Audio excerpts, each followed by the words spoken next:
Okay, तो आज की क्लास से हम स्टार्ट करने वाले हैं गैस लॉज। गैस लॉज में सबसे पहले हमारे पास है बॉयल्स लॉ। बॉयल्स लॉ बहुत आसान आसान गैस लॉज हैं, ठीक है। और एक बार ये चैप्टर कवर हो जितना जल्दी हो सके तो हम बहुत जल्दी पहली बुक के सारे एमटीजी जितने भी लास्ट ईयर के क्वेश्चंस हैं वो कर देंगे। लगभग 10 दिन का टाइम लगेगा, सारे के सारे पहली बुक जो है वो खत्म हो जाएगी। बॉयल्स लॉ में जो गैस लॉज में है वो रिलेशन बताता है किसके बारे में? Pressure volume relation. Clear? Pressure volume relation बड़ा सिंपल सा कॉन्सेप्ट है। अगर आप प्रेशर बढ़ाओगे तो वॉल्यूम कम होगा, और ऐसा आपने अपनी डेली लाइफ में भी देखा होगा, ठीक है। क्या आप इस बात को मानते हो कि आप एक गैस के भरे हुए गुब्बारे को जब थोड़ा सा प्रेस करते हो तो उसका वॉल्यूम पहले के मुकाबले थोड़ा सा कम हो जाता है? क्यों होता है भाई कम? क्योंकि गैसेज आर मोर कंप्रेसिबल। ये गैसेज हैं, ठीक है। अगर आप यहाँ पर प्रेशर अप्लाई करोगे तो गैसेज के मॉलिक्यूल पास पास आ जाएंगे और ये कंप्रेस हो जाएगा। ये बात सच है, ठीक है ना। यानी देखो इतना कंप्रेस हो गया। पहले वॉल्यूम क्या था? पहले वॉल्यूम ये था। अब वॉल्यूम क्या है? अब वॉल्यूम छोटा हो गया है, तो ये वॉल्यूम ये है, ठीक है। तो पहले का वॉल्यूम और अब के वॉल्यूम का कंपैरिजन क्यों? पहले प्रेशर क्या था? वो छोटा सा था। अब आपने प्रेशर बढ़ा दिया तो इसका मतलब आपने प्रेशर बढ़ा दिया, बड़ा हो गया प्रेशर, ठीक है। और यही खेल है। जब पहले आप ये कह रहा है कि प्रेशर बढ़ाओगे तो जो वॉल्यूम है वो इनवर्सली प्रोपोर्शनल है और उसके बढ़ाने से वॉल्यूम कम हो जाएगा। नॉर्मल बात है, Boyle's law, Robert Boyle. Pressure बढ़ाओगे वॉल्यूम कम होगा, इनवर्सली प्रोपोर्शनल। तो प्रेशर इज इक्वल टू, यहाँ मैं लिख रहा हूँ K1। K1 का मतलब, 1 का मतलब पहला लॉ है, ये पहला गैस लॉ है, ठीक है, इंटू 1/V और K इज कांस्टेंट। तो PV इज इक्वल टू क्या आएगा आपका? K। आप इस बात की गहराई को समझो। उस साइंटिस्ट ने कितनी कमाल का मैथमेटिकल एक्सप्रेशन और कितनी कमाल की सोच रही होगी, इसको समझो एक बार। पीवी की वैल्यू जो है वो हमेशा कांस्टेंट आएंगी। इसका मतलब समझ रहे हो आप?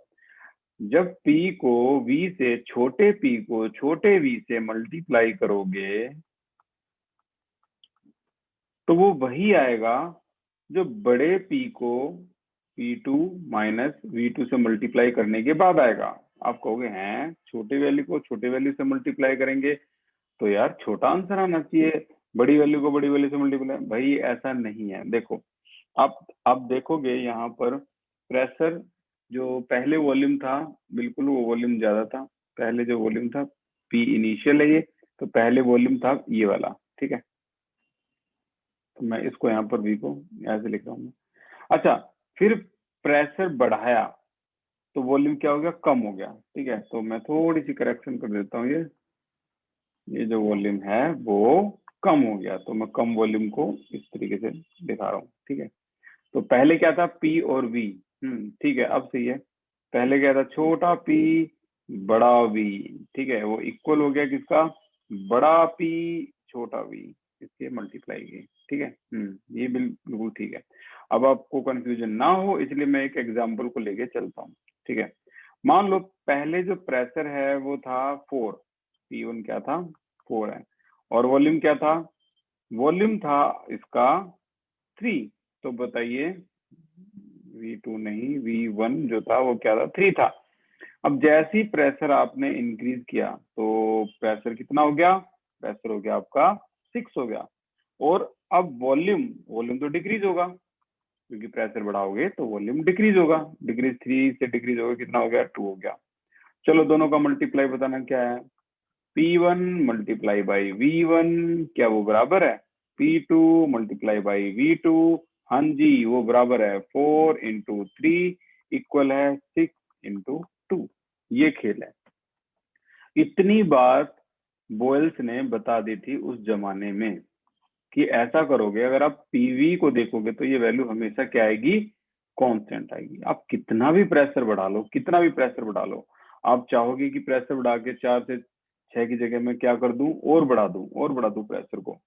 तो प्रेशर आप बढ़ा दिया, मान लो P3 कर दिया 12, तो वॉल्यूम कितना हो जाएगा, ये और कम हो जाएगा, ये 2 की जगह 1 हो जाएगा। क्या अभी भी मल्टीप्लाई बराबर है, क्या अभी भी मल्टीप्लाई जो है वो बराबर है, P3 इंटू V3, हाँ जी अभी बराबर है 12 इंटू में 1।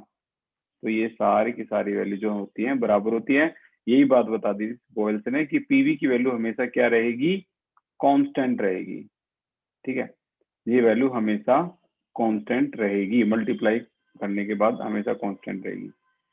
अच्छा, अब ये वैल्यू अगर आपको ये सारा जो खेल है वो समझ में आता है तो हम अगर आगे चलें तो कुछ ये है, देखो बोयल्स लॉ के बारे में क्या डेफिनेशन, क्या डेफिनेशन बताती है बोयल्स लॉ की। बोयल्स लॉ में कोई आपको ज्यादा दिक्कत लेने वाली बात है ही नहीं। At a constant temperature comma the pressure of a fixed amount of gas is inversely proportional to the volume. यानी टेम्परेचर जो है वो क्या रहना चाहिए, कांस्टेंट रहना चाहिए। अगर आपने ऐसा किया और एक fixed amount of gas, fixed amount of gas समझ रहे हो, मान लो 1 मोल गैस है, ये नहीं कि आपने एक प्रेशर पे ले ली 1 मोल, दूसरे प्रेशर पे आपने 2 मोल ले ली, नहीं 1 मोल गैस है तो फिक्स अमाउंट ऑफ गैस मान लेते हैं इसको। ठीक है, ऐसा अगर आपने करा तो प्रेशर जो है वो इनवर्सली प्रोपोर्शनल है वॉल्यूम के। ठीक है ना, प्रेशर है वो इनवर्सली प्रोपोर्शनल है वॉल्यूम के, प्रेशर बढ़ेगा वॉल्यूम कम होगा, इस तरीके से। ठीक है, तो ये हो गया आपका, ये कैसे समझ में आ गया होगा। और यहाँ से जो फॉर्मूला बनता है आपका वो क्या बन जाता है, P1 V1 जितने भी फॉर्मूले हैं इनको मैं रेड अलर्ट से दिखाऊंगा आपको। This is your first formula is known as P1 V1 is equal to P2 and V2। This is your first formula या कह लो पहला गैस लॉ आपके सामने है, P1 V1। इस पर हम कई क्वेश्चन करेंगे। तो न्यूमेरिकल सेक्शन जो है वो यहाँ से शुरू होता है केमिस्ट्री का आपका, इस चैप्टर से। इससे पहले कोई खास न्यूमेरिकल नहीं होते। अच्छा, कुछ और भी चीजें, draw the graph between pressure and volume. Graph between pressure and volume के बीच का ग्राफ। देखो ये है आपका जो ग्राफ है वो इस तरीके से, अगर आप प्रेशर बढ़ाते हो, ये प्रेशर है ये वॉल्यूम है, तो देखो जैसे जैसे आपने प्रेशर वॉल्यूम को बढ़ाया या फिर कह लो वॉल्यूम को कम किया या प्रेशर को कम किया, देखो मैं प्रेशर को कम कर रहा हूँ, प्रेशर को कम करने का मतलब वॉल्यूम बढ़ेगा, तो देखो ये लगातार बढ़ता जा रहा है। ठीक है, तो जो ग्राफ आएगा वो इस तरीके से आएगा, प्रेशर आप कम करोगे तो वॉल्यूम बढ़ेगा, प्रेशर बढ़ाओगे तो वॉल्यूम कम हो जाएगा। ठीक है, इस डायरेक्शन में जाके देख लो एक बार, आप क्या कर रहे हो, लगातार प्रेशर बढ़ा रहे हो तो वॉल्यूम देखो कम होता जा रहा है ना लेफ्ट में। तो ये इस तरीके से ग्राफ बना सकते हैं, प्रेशर वॉल्यूम ग्राफ। ठीक है, तो ये प्रेशर वॉल्यूम ग्राफ था इसके बीच में। और अगर अगर अगर अगर मैं प्रेशर को यहाँ देखूं तो वो वॉल्यूम के इनवर्सली प्रोपोर्शनल है, लेकिन अगर मैं प्रेशर को देखूं 1/v के, तो ये क्या है, 1/v के अगर देखोगे तो डायरेक्टली प्रोपोर्शनल है, यानी एक ग्राफ और बन सकता है। अगर आप ग्राफ बनाना चाह रहे हो किसके बीच में, प्रेशर और 1/v के बीच में, तो आपका ग्राफ स्ट्रेट लाइन ग्राफ ऐसे बनेगा, क्योंकि ये डायरेक्टली प्रोपोर्शनल है एक दूसरे के, 1/v के, और अकेले वॉल्यूम के ये इनवर्सली है। ठीक है, यहाँ दो चीजें हैं, P वर्सेस V और P वर्सेस 1/v। ठीक है, तो ये इनवर्सली प्रोपोर्शनल, ये आपका डायरेक्टली प्रोपोर्शनल, तो स्ट्रेट लाइन ग्राफ बना है नॉर्मली। ठीक है, अब अगर कुछ चीजें आपको ध्यान में रखनी है वो ये रखनी है, बताइए आइसोबार में क्या चीज कांस्टेंट होती है, chat section come on hurry up, isobar में क्या चीज कांस्टेंट होती है, आइसोबार। अपने स्कूल में तो पढ़ाई होगा ये चैप्टर, यहाँ नहीं पढ़ा तो 18 बच्चे हैं।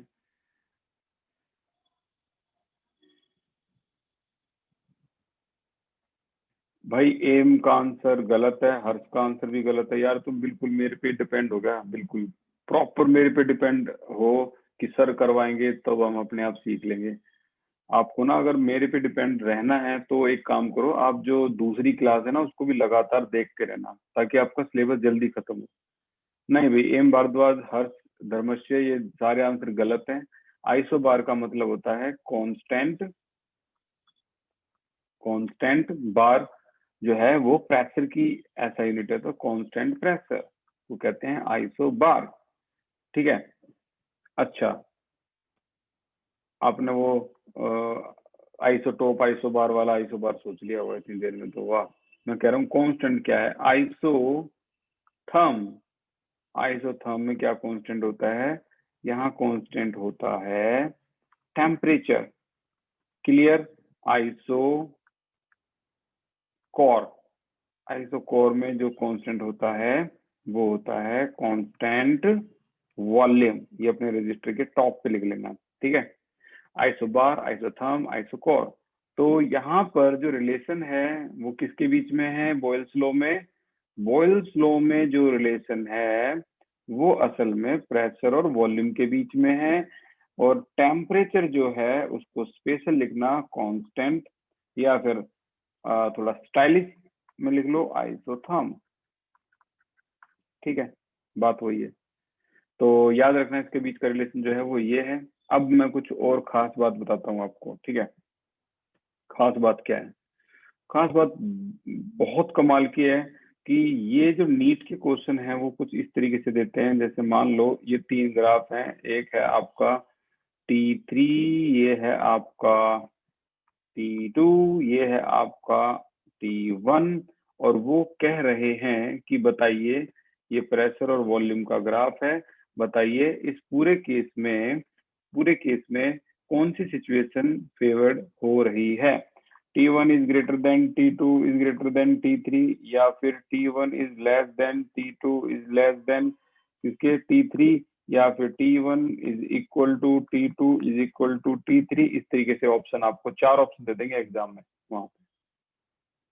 ठीक है, और बहुत आते हैं, मैं कह रहा हूँ नीट में ये क्वेश्चन बहुत आते हैं। तो अब वो करना क्या है, आपको ना कोई भी लाइन ड्रॉ कर दो, या तो ये या ये। तो ये देखो, आपने मान लो ये लाइन ड्रॉ कर दी।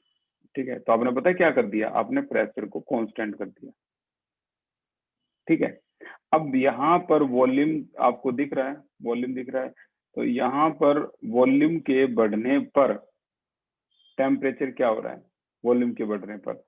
ऐसा पता करना कि कौन किससे ज्यादा है कौन किससे कम है, एक इक्वेशन में आपको बता देता हूँ, ये कभी गलत होगी नहीं आपकी। ठीक है, कभी भी दिमाग ही नहीं लगाना। इस इक्वेशन का नाम है पीवी इजिकल टू एनआरटी। इसे आइडियल गैस इक्वेशन कहते हैं। बहुत जल्दी 3rd या 4th क्लास में ये आपकी खत्म हो जाएगी। अब देखो, सोचो, टी के बीच में रिलेशन निकालना है। अगर मैं यहाँ प्रेशर को क्या कर दूं, कांस्टेंट कर दूं, यानी प्रेशर पे लगा दो ब्लैक सर्कल, प्रेशर तो कांस्टेंट है। ठीक है, नंबर ऑफ मोल मैंने बता दिया, 1 मोल गैस लेके चले हैं। आर होता है गैस कांस्टेंट, यानी ये एन और आर तो आपका हमेशा कांस्टेंट रहेगा। और जो इक्वेशन मैंने लिखी है पीवी इक्वल टू एनआरटी, इसके तो लोग टैटू भी बनवाते हैं जो केमिस्ट्री समझते हैं। जैसे 1 मोल के टैटू होते हैं 6.02 to 10⁻23। तो this is ideal gas equation and very popular. 3 दिन बाद आपके टिक पे होगी।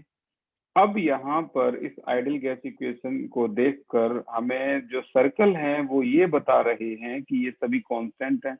This is constant, this is constant, this is constant. How can you से एन इज कांस्टेंट, क्योंकि डेफिनेशन बोल रही है फिक्स्ड अमाउंट ऑफ गैस, यानी 1 मोल गैस लेके चले हैं सपोज, तो एन इज कांस्टेंट। आर का तो नाम ही गैस कांस्टेंट है, आर तो आपको हमेशा ही कांस्टेंट रखना है। पी कैसे पता लगा कांस्टेंट है, हमने कंडीशन अप्लाई की थी अभी, एक लाइन ड्रॉ ऐसे करके, यानी हमने पी को कांस्टेंट कर लिया। आप चाहो तो एक लाइन ऐसे ड्रॉ कर सकते हो, वी को कांस्टेंट कर सकते हो, मर्जी आपकी। तो देखो पी कांस्टेंट, ये कांस्टेंट। अब बताओ वी और टी के बीच में क्या रिलेशन है, अपने चैट सेक्शन में मुझे बताओ वी और टी के बीच में क्या रिलेशन है। ट्राई करो, try. Very good, M Bhardwaj, इस बार आपका आंसर बिल्कुल ठीक है। मेरे को पूरा लिखने की जरूरत नहीं है, शॉर्ट में ही बोल दोगे समझ जाऊंगा मैं। शशांक वेरी गुड, हर्ष बिल्कुल ठीक है, केशव इक्वल भी कह सकते हो, या फिर डायरेक्टली प्रोपोर्शनल बोलोगे तो ज्यादा अच्छा है। डायरेक्टली प्रोपोर्शनल है, इसका मतलब ये हुआ अगर v बढ़ा तो t भी, v अगर बढ़ा तो t भी बढ़ेगा। यानी आपका जो ये सबसे बड़ी वैल्यू है वो किसकी है, T1 की, सबसे ग्रेटर है। ठीक है। T1 is greater than T2, T2 is greater than T3, ठीक है ना। ये पॉइंट यही बात बता रहे हैं। ये देखो, ये वॉल्यूम है, ये वॉल्यूम है, ये वॉल्यूम है, ठीक है। जैसे जैसे वॉल्यूम बढ़ रहा है तो आपका टीवी बढ़ रहा है, तो यानी यहाँ पर जो T1 है वो सबसे करेक्ट है, तो पहला ऑप्शन करेक्ट था। उम्मीद है आपको समझ में आया होगा, बहुत आसान है, ठीक है ना। और अगर जिसको नहीं आया, एक बार फिर से देख लो भाई, ऐसे देख लो। आप चाहते तो इसको ऐसे भी कर सकते थे, मर्जी है। नीट वगैरह में बहुत आते हैं ऐसे इसके क्वेश्चन, पी और वी इंक्रीज इंक्रीज, और यहाँ पर आपका है T1, T2, T3, ठीक है। मैं इसी की वैल्यू देता हूँ, this is your T3, T2, T1। चलो अब इससे सीख लेते हैं एक बार। अगर मैं लाइन ये ड्रॉ करता तो इसका क्या मतलब है? इसका मतलब है टी आपने, वी आपने क्या कर दिया, कांस्टेंट कर दिया। अब तीन वैल्यू आपके सामने आ गई, ठीक है। देखते हैं क्या होगा। ये तीन वैल्यू आपके सामने आ गई, ठीक है। ओके, चलो लिखते हैं आइडियल गैस इक्वेशन, जो की होती है PV is equal to nRT, जहां मैं पहले ही बता चुका हूँ आर कांस्टेंट है, एन 1 मोल है तो कांस्टेंट है। अब क्या कांस्टेंट है? वी कांस्टेंट है। इस पर सर्कल लगाओ, बताइए क्या रिलेशन है P और T के बीच में, है ना, डायरेक्टली। यानी प्रेशर बढ़ेगा तो ये जो टेम्परेचर है ये भी बढ़ेगा, ठीक है। T और T के बीच में जो रिलेशन है, वॉल्यूम आपने कांस्टेंट कर दिया, और यहाँ P और T के बीच में जो रिलेशन है वो इंक्रीज का रिलेशन है, T3। एक मिनट, इसका जो पैटर्न है ये भी मैं आपको बताता हूँ अच्छी तरीके से। हाँ, T3 इज ग्रेटर देन, अगर V बढ़ेगा तो ये जो पोर्शन है इसका पॉइंट का ये भी बढ़ेगा। इन दोनों का जो रिलेशन है, एक बार मैं कल की क्लास में इसको रिपीट करूंगा, क्योंकि आज इसमें एक छोटा सा पॉइंट है जो मिसिंग है। तो अगर हम करेंगे तो प्रॉपर अच्छी तरीके से करेंगे इसको, ठीक है। नेम वन सिग्निफिकेंस, V और इसके बीच में था, हमें तो T बताना ना। T pressure increase, volume is constant, ये कांस्टेंट। इस ग्राफ के हिसाब से देखें तो T3 ज्यादा आ रहा है, ठीक है। कोई नहीं, हम इसको कल की क्लास में एक बार फिर से करेंगे। Okay okay okay okay okay, ठीक है ठीक है ठीक है, कल की क्लास में अच्छी तरह से इसको कर लेंगे हम। आज थोड़ा सा आगे प्रोसीड करते हैं भाई। इससे पहले name one significance and one application, one significance बोल लो। नेम वन सिग्निफिकेंस, ठीक है, one significance of Boyle's law. Boyle's law का एक सिग्निफिकेंस बताना है, बोयल्स लॉ। तो एक सिग्निफिकेंस क्या है कि जब हम हाइट पे जाते हैं, ऊंचाइयों पे जाते हैं, तो बताइए एटमॉस्फेरिक प्रेशर क्या होगा, ज्यादा या कम? आंसर है लो। अब एटमॉस्फेरिक प्रेशर लो होगा तो जो गैसेज होंगी वो भी तो क्या होंगी, लो। गैस की कंसंट्रेशन वहां पे क्या होगी, लो। तो यहां से हम इसका एक सिग्निफिकेंस बताते हैं, एप्लीकेशन बताते हैं। With the help of this, with the help of this altitude sickness, जो लोग ऊंचाई पे जाके बीमार पड़ जाते हैं उसे कहते हैं altitude sickness. Altitude sickness can be explain, इससे अल्टीट्यूड सिकनेस को एक्सप्लेन किया जाता है। ये आपके नोट्स में है, आप ध्यान से देख लेना इस क्वेश्चन को। अच्छा, what will happen when volume, what will happen to the volume when pressure is doubled at isothermic condition? अच्छा, इसको हम अपने ब्लैक लिस्ट में लिखते हैं। बताइए ब्लैक लिस्ट के कितने क्वेश्चन हो गए थे? Raise your hand. Black list के अब तक दो क्वेश्चन हो गए थे, तो थर्ड क्वेश्चन है ये आपका B3 है, ठीक है। ये B3 है, थर्ड क्वेश्चन। आपको उसी लिस्ट में लिखना है या फिर यहाँ B3 लिख दो, इनफ है। अच्छा, B4 क्या है?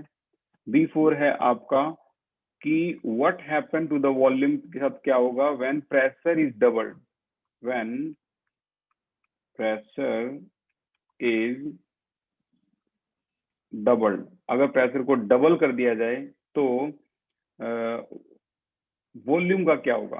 तो P डायरेक्टली इनवर्सली प्रोपोर्शनल है 1/v के। तो बताइए प्रेशर अगर आप इंक्रीज करोगे, डबल कर दोगे, तो वॉल्यूम का क्या होगा? चैट सेक्शन में आंसर लिखो भाई।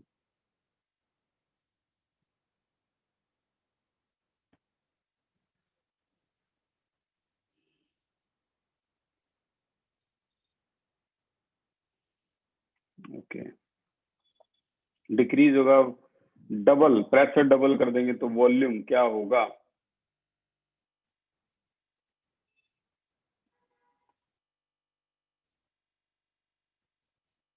Anushka Garg, pressure direct to T, ये नहीं, मैंने कहा है अगर प्रेशर को डबल कर देंगे तो एक। Abdul Danish correct answer, M Bhardwaj correct answer, Abdul और एम करेक्ट है, very good. Okay okay okay okay, ठीक है अनुष्का, और बताइए। ठीक है, तो ये जो प्रेशर है अगर आप डबल कर दोगे तो वॉल्यूम क्या होगा? देखो प्रेशर अगर डबल कर दिया तो वॉल्यूम क्या हो जाएगा? आंसर है हाफ। ठीक है ना?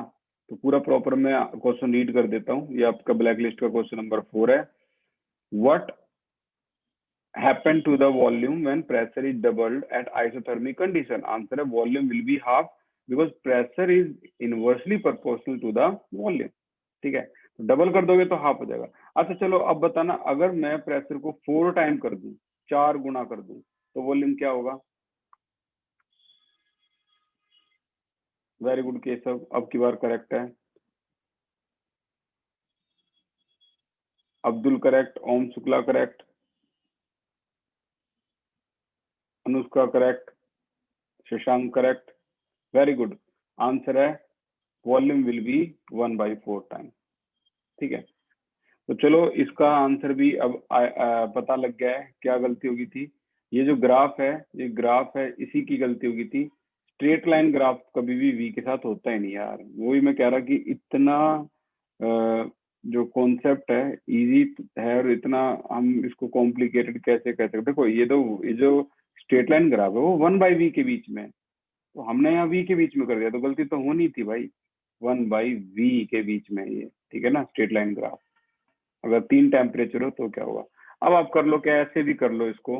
अब तो आंसर गलत आना ही नहीं है यार, बेवजह परेशान हो गई 3 देर में। चलो खेलते हैं इसके साथ अब। ओके, तो हम जैसा कि नीट के क्वेश्चंस के बारे में बात कर रहे थे कि हमारे पास ना हमेशा ऐसे केस देंगे। अभी तो ये चलो पहला ही लो है, मैं आपको प्रॉमिस करता हूँ जितने भी हम लॉज पढ़ेंगे ना, 4 लॉज पढ़ेंगे, उसके अंदर तकरीबन 8 से 10 ग्राफ होंगे, और हर ग्राफ में आप यही रूल लगाना, एक में भी अगर आप फंसते हो तो बताना, एक में भी आपका आंसर गलत नहीं आएगा। देखो ये 1/v था, हम इसको v कर रहे थे तो गलत तो होना ही था। ओके, तो ये 3 है आपके पास, 1 2 3। Okay, this is your T1 T2 T3। मैं इसको शुरू से करवा रहा हूँ, ठीक है? तो देखना अब क्या था, गेम क्या था। गेम ये था कि आप कोई भी लाइन ड्रॉ कर लो, मान लो ये लाइन ड्रॉ कर लिया आपने, ठीक है? हम ऐसे भी ड्रॉ करेंगे, एक बार चेक करेंगे। तो यहाँ इस तरीके से ये 3 ऑप्शन आपके सामने आते हैं, आपने किसको कांस्टेंट कर दिया? प्रेशर को कांस्टेंट कर दिया। क्लियर? तो अभी हमें बताना है किसको फॉलो करेगा, T1 greater than T2 greater than T3, या फिर T1 T2 T3, या फिर T1 इक्वल है T2 इक्वल है T3। इस तरीके से ऑप्शन आए हुए थे, मेंस में भी आए थे। तो देखो आपने किसको कांस्टेंट कर दिया? पी को। तो पीवी इक्वल टू क्या होता है? एनआरटी। ये आपकी आइडियल गैस इक्वेशन है, ये तो कांस्टेंट होता है ऑलरेडी, एन कांस्टेंट है, आर भी कांस्टेंट है। अब यहाँ पर आपने किसको कांस्टेंट कर दिया? पी भी गया आपका constant. Now you have to decide with the relation between V and T.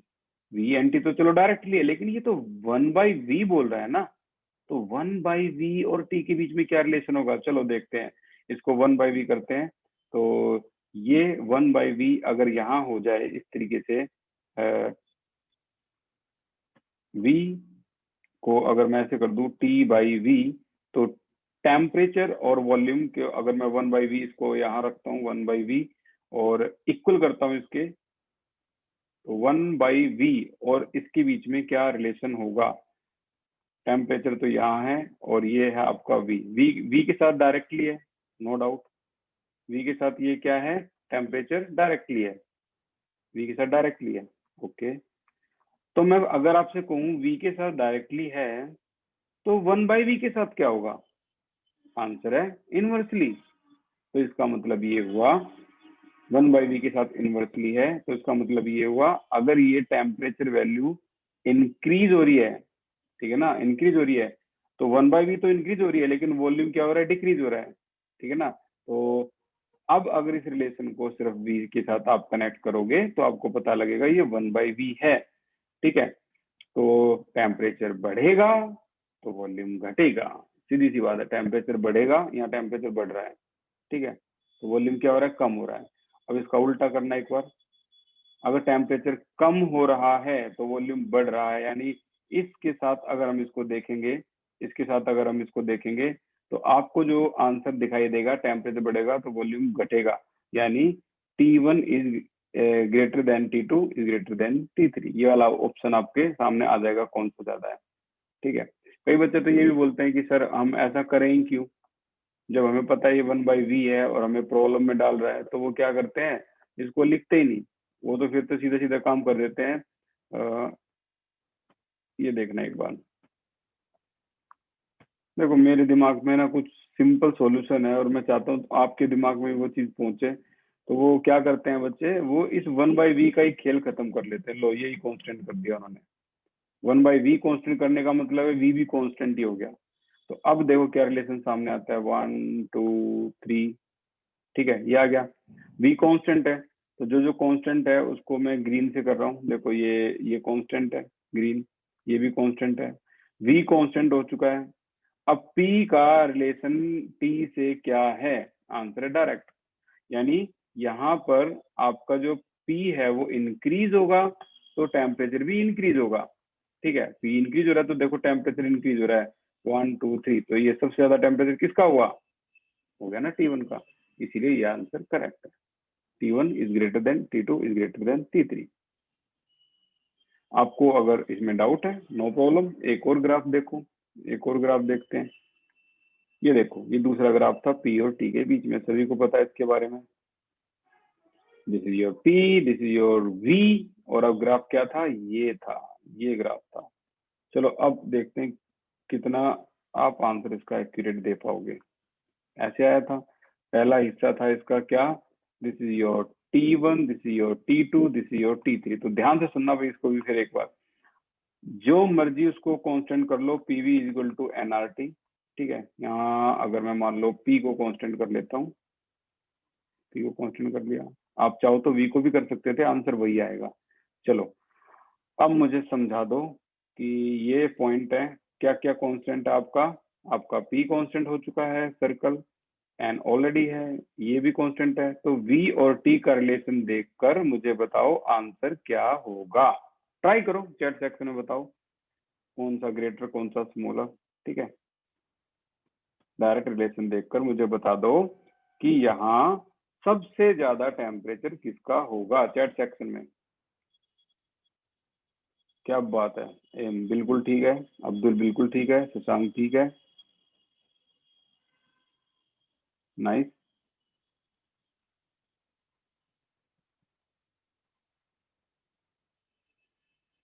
Very good, Vineet, Renu, Anushka, Abhishek, ये हुई ना बात। अब सारे ठीक है, ठीक है ना। अब देखो आप कैसे भी करो, मैं ये नहीं कह रहा आप इस तरीके से ही करो इसको, इस तरीके से ना करो तो एक बार इसे करके देखते हैं। ये देखो लॉजिक अगर आपको आते हैं फिर तो कोई दिक्कत है नहीं। देखो अगर मान लो आप इसको कांस्टेंट करते, इसको कांस्टेंट करते V को, क्या तब भी आपका आंसर यही आता? देखो आंसर मैं पहले बता देता हूँ, सभी का आंसर ये आया है, T3 T2 T1, ये सभी का आंसर आया। तो मैं तो आपको आपके सामने एक्सपेरिमेंट कर रहा हूँ, अगर आप V को कांस्टेंट करते क्या तब भी आपका आंसर ये आता? चलो चेक कर लेते हैं। V is constant, V is constant, this is constant, this is constant, this is constant। अब आपका फिर से P और T के बीच में रिलेशन कैसा है? आंसर है direct relation. Direct relation in the sense अगर P बढ़ेगा तो T भी बढ़ेगा। तो ये देखो, ये देखो, ये देखो, ये देखो, अगर पी बढ़ रहा है तो टी भी बढ़ रहा है इसका। अब बताइए सबसे ज्यादा जो है वो कौन होगा, सबसे ज्यादा टेम्परेचर किसका होगा? Come on, hurry up. Very good Abdul, सही, नाइस। हर्ष बिल्कुल ठीक, सुशांत ठीक, विनीत ठीक, आ गया ना बिल्कुल समझ में अब? अरे अभी भी आपका answer T3 is greater than T2 is greater then T1 है, अभी भी, यानी लॉजिक ये कभी गलत होते ही नहीं। आप जिसको चाहो कांस्टेंट मान लो, रिलेशन लगाओ और उसी टाइम देख लो, कभी गलत होगा ही नहीं। अब देखो हमने यहाँ पंगा लिया, हमने क्या करा, इसको करने के लिए वैसे आसान तरीका क्या था, 1/v को कांस्टेंट ही कर दो, लफड़ा ही खत्म। लेकिन हमने क्या करा, पहले इसको कांस्टेंट करने की बजाय इसको कांस्टेंट कर दिया p को, तो 1/v के साथ आप इसको समझ रहे थे कैसे होगा, तो इनवर्सली हो गया अब, ठीक है ना? अब वो क्या हो चुका है, इनवर्सली हो चुका है, ठीक है? तो इस तरीके से आप इसको समझ सकते हो। अच्छा, उम्मीद है अब आने वाले जितने भी क्वेश्चन मैं आपके सामने रखता रहूंगा, आप खुद ही आंसर बताओ, अगर ये नीट के क्वेश्चन है। Next question, what is the relationship between density and pressure? ये आपका B5 है, B5। बिल्कुल अनुष्का ठीक है, ये भी B5 जो क्वेश्चन है वो क्या है, व्हाट इज द रिलेशनशिप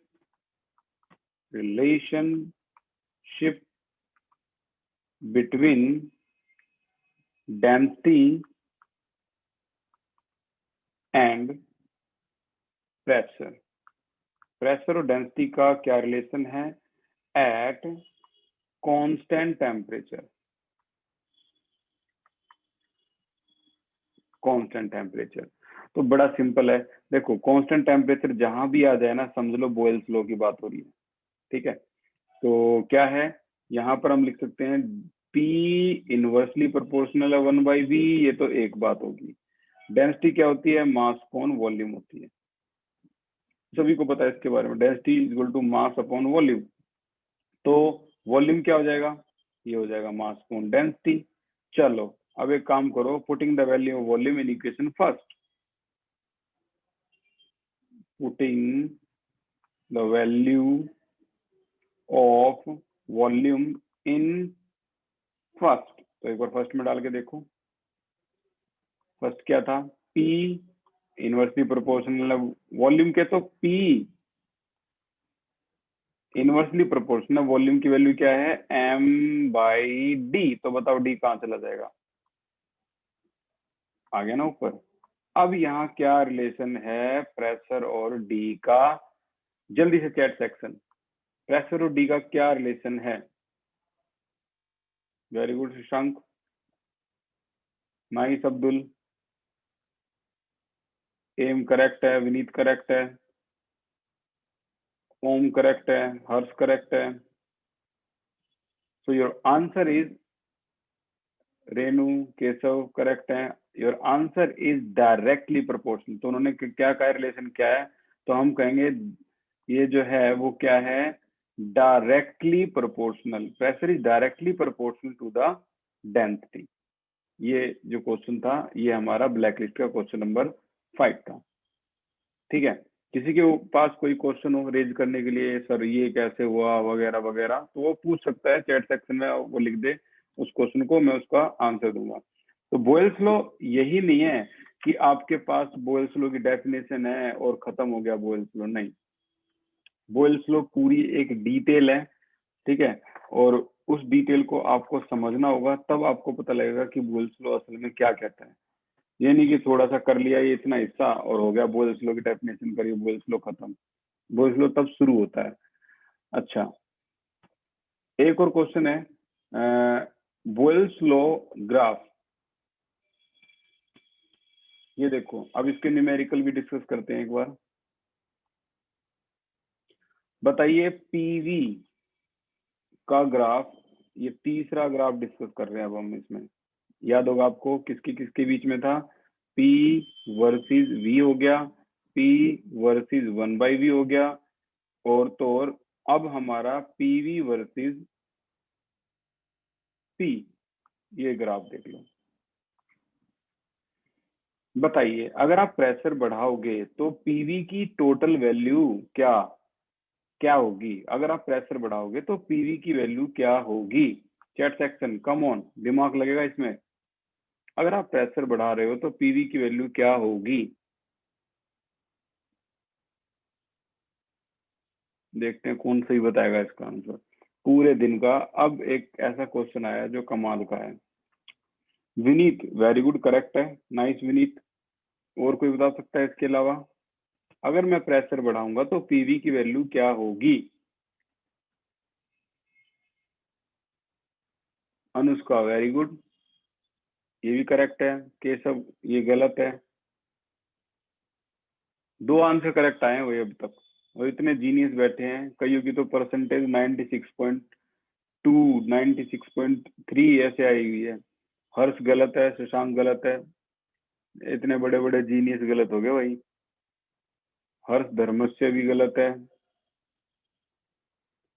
यही तो यार इतना खास क्वेश्चन था पूरे दिन का, सबसे मेन क्वेश्चन यही था। देखो, जब आपने प्रेशर बढ़ाया, एम भारद्वाज ये गलत है भाई। जब आपने प्रेशर बढ़ाया, आपने महसूस किया इसमें एक चीज क्या थी? पीवी तो कांस्टेंट ही रहता है। आप चाहे प्रेशर बढ़ा लो या वॉल्यूम बढ़ा लो, पीवी पे फर्क नहीं पड़ेगा। क्यों क्यों रहता है? ये देखो, मैं बताता हूँ क्यों रहता है। मान लो प्रेशर आपका 2 था, तो वॉल्यूम क्या था? 6 था, आंसर तब भी 12 आ रहा था। आपने प्रेशर बढ़ाया, 3 कर दिया, वॉल्यूम क्या हो गया? 4 हो गया, आंसर तब भी 12 आ रहा था। आपने प्रेशर और बढ़ाया, कितना कर दिया? 4 कर दिया, वॉल्यूम 3 हो गया, आंसर अभी भी 12 आ रहा है। आपने प्रेशर और बढ़ाया, 6 कर दिया, वॉल्यूम 2 हो गया, आंसर अभी भी 12 आ रहा है। कहने का मतलब पीवी की वैल्यू हमेशा कांस्टेंट रहेगी।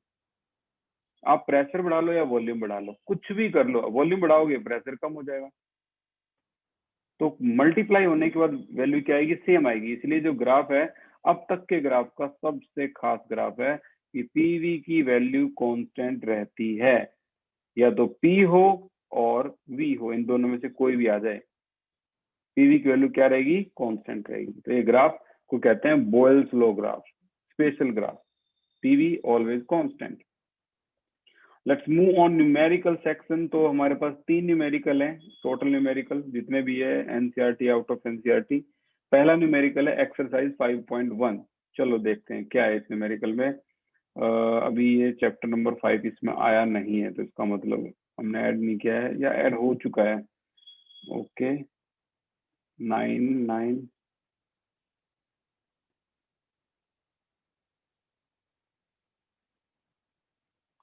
बिल्कुल ऐड हो चुका है। ये तो चैप्टर नंबर 4 है, 4, 5 भी है। चलो, थैंक गॉड मिला ये। तो इसमें आपका न्यूमेरिकल सेक्शन जो है वो ये होगा। देखो, बोयल्स लो है, पहला ही लो कमाल का लो है, इसकी कितनी भी तारीफ कर लो, पहले लो की कम है। तो ये बोयल्स लो, और इसका ये पहला क्वेश्चन है। इधर ये जो ग्राफ आपको दिख रहे हैं ना, ये इनका आपने लॉजिक पता कर लिया, नहीं तो रट, ये लोग बच्चे रटते हैं। किसी को भी कांस्टेंट कर लो वगैरह वगैरह, इसमें देख लो, किसी को भी कांस्टेंट कर लो, आपको सब आते हैं अभी कुल मिला के। तो पहला क्वेश्चन है ये है, a balloon is filled with hydrogen at a room temperature. ये एक्सरसाइज का भी एक बार 5.1 देख लेते हैं जल्दी से, उसके बाद ये देखेंगे एक्सरसाइज 5.1।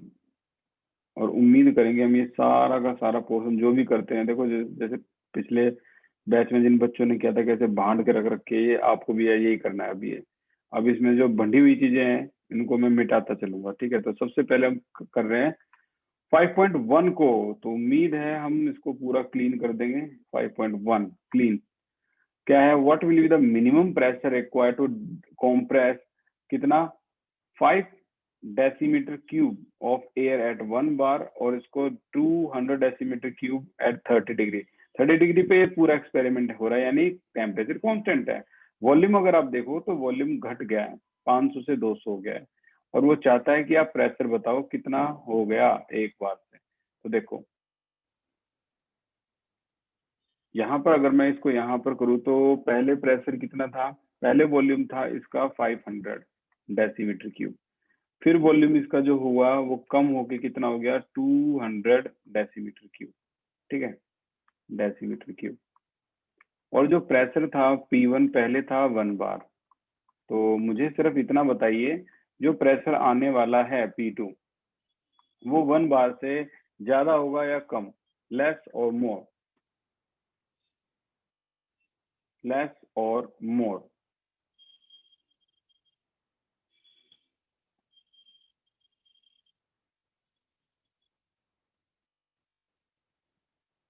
एम गलत, अनुष्का ठीक, विनीत ठीक, हर्ष ठीक, शांग ठीक। भाई देखो वॉल्यूम कम हो रहा है तो प्रेशर क्या होगा, बढ़ेगा यार, इनवर्सली प्रोपोर्शनल है ना। तो फॉर्मूला भी लगाओगे तो P1V1 इज इक्वल टू क्या आएगा आपका P2V2। This is your Boyle formula. ये वैल्यू है 500, ये वैल्यू है आपकी 1, और अब यहाँ पर है ये 200, ये वैल्यू आपको निकालनी है, सॉरी ये P2 निकालनी है आपको, ये है आपकी 200 एग्जैक्टली। तो डिवाइड कर दोगे तो P2 you will have your answer P2 is equal to कितना 2.5, ठीक है। तो 2.5 वैल्यू जो आई है बार की आई है, तो देखो प्रेशर कितना बढ़ गया इसमें, ठीक है। तो वॉल्यूम कम होने से, वॉल्यूम कम कब हुआ होगा, जब आपने प्रेशर बढ़ाया होगा, तो इतना आपका आ गया। बहुत से कमाल कमाल के क्वेश्चन है जो हम अगली क्लास में भी डिस्कस करेंगे। बस ये है कि ये होमवर्क है, आपको करना है और मेरे पास मैसेज सेंड करने हैं। एक तो एक्सरसाइज का 5.2, ये एक्सरसाइज का 5.2 है, ये आपको मेरे पास सेंड करना है, ठीक है। एक्सरसाइज 5.2 ये पूरा का पूरा, यहाँ भी जो प्रेशर है वो, टेम्परेचर देखो 35 कांस्टेंट है। तो आज की क्लास के लिए इतना ही था। बोयल्स लॉ लगभग खत्म हो गया, चार्ल्स लॉ को डिस्कस करेंगे और बहुत बारीकियां हैं चार्ल्स लॉ में, तो कल की क्लास चार्ल्स लॉ के नाम होगी। Thank you so much. आपको 5.2 घर से करना है।